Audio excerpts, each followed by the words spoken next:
Assalamualaikum. Dalam kesempatan ini saya akan membahas tentang paradigma transisional. Tempo hari saya sudah sempat menyinggung ini. Bagaimana sih paradigma transisional dalam perspektif teori organisasi? Kalau tempo hari saya membahas tentang di awal itu tentang paradigma klasik yang menyatakan bahwa orang-orang dalam organisasi itu seperti mesin begitu ya, ada struktur-struktur, ada fungsi-fungsi yang semua harus berjalan beriringan.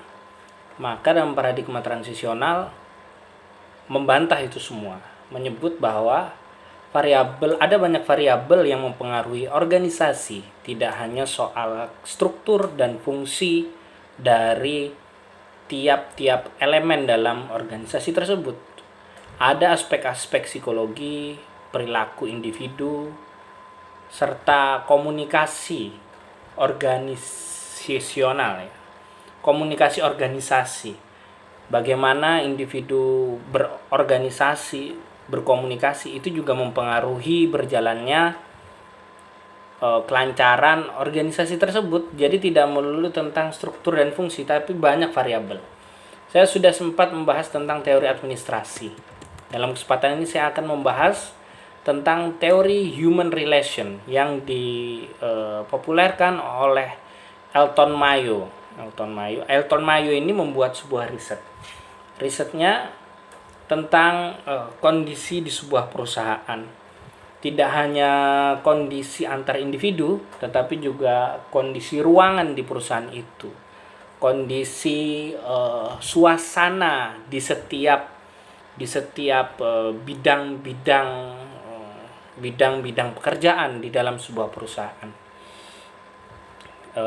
Dia lantas menemukan kesimpulan bahwa ternyata bukan struktur dan fungsi yang menentukan berlangsungnya perusahaan secara baik, tidak struktur dan fungsi yang membuat organisasi itu bisa berjalan dengan baik, namun juga ada elemen-elemen lain seperti proses komunikasi interpersonal yang seperti saya sempat sampaikan tadi. Ada komunikasi organisasi antar atasan dan bawahan, komunikasi antar personal, antar individu, itu juga mempengaruhi motivasi anggota-anggota dalam organisasi atau anggota-anggota dalam perusahaan untuk berperan serta membangun organisasi atau perusahaan tersebut.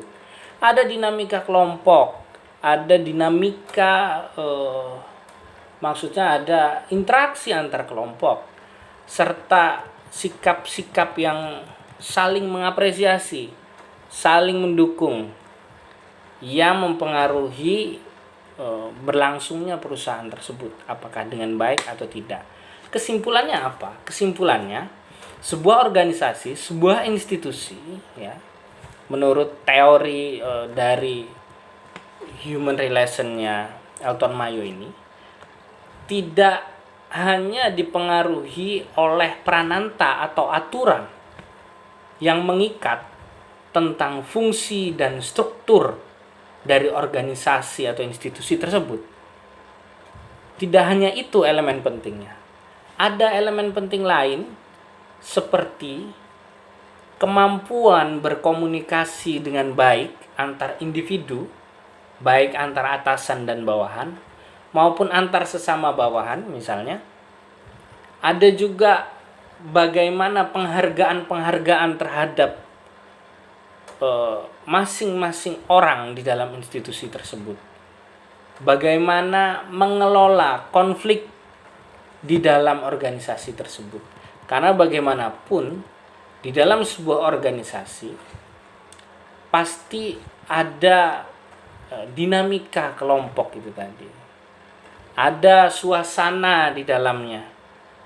Ada mungkin saya suka pada satu orang lain tidak suka pada saya, dan sebagainya dan seterusnya. Yang dimana semua itu mesti dicari jalan keluarnya.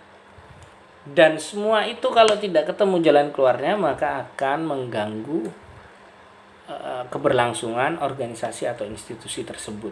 Kira-kira itu yang disimpulkan oleh Elton Mayo, ya, ini seorang pakar komunikasi organisasi,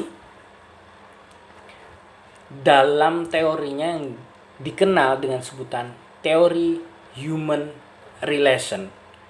Teori yang mencoba membantah tentang teori organisasi klasik, yang dimana organisasi klasik hanya bicara tentang struktur, tentang fungsi, dan menganalogikan organisasi sebagai mesin. Itu saja yang bisa saya sampaikan dalam kesempatan ini. Assalamualaikum warahmatullahi wabarakatuh.